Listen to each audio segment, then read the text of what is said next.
take a moment and ask yourself, how do you move? Like, how do you run, jump, swim, and do all that stuff? Well, you sure, you know, your brain tells your body what to do, it tells your arms to move, your legs to move, but what exactly does it tell to move? The answer is your muscles. Your muscles do a lot of stuff helping you throughout the day with all your needs and desires.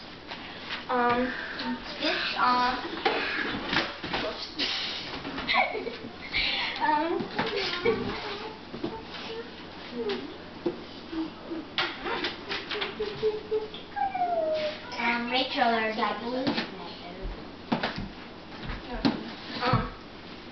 This is a model of the human arm.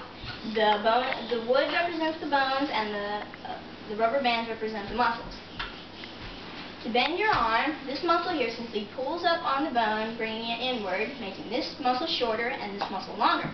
To move it back, this muscle here pulls down on the bone, making this one shorter and this one longer. Okay, now let's pretend that we didn't have this muscle here, and we only had this muscle here.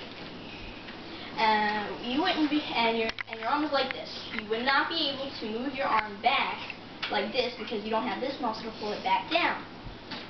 Because your muscles can only pull, they cannot push. So this arm can't go like this. This muscle can't do this. It has to only pull it. So without the other one, you would stay in that pose forever. Now, you've got two different types of muscles. You've got skeletal muscles and involuntary muscles.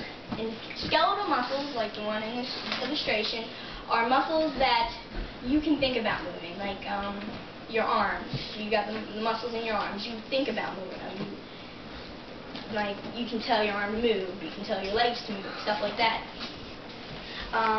Involuntary muscles are muscles that you don't actually tell it. Your brain tells your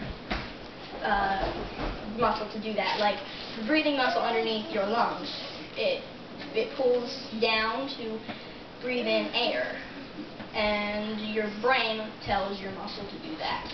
So that would make it an involuntary muscle. Another type of involuntary muscle is a cardiac muscle. Cardiac muscles not only are worked by the brain, but also by a patch of cells called the sinoatrial node. The sinoatrial node pulls down on, generates electric signals to the heart, which and turn it off and on, which makes the heart beat. You have many muscles in your body, like in your arms and legs, many different parts of the body. Without muscles, you would never be able to live, because what would happen if you didn't have muscles in your stomach churning all your food, no breathing muscle to pull down on your lungs so you can breathe air, and of course no heart because your heart's a muscle, so you would never be able to live. So the next time you do anything like running, jumping, walking, talking, remember what you're doing, remember what's happening, and remember who's really doing all the work.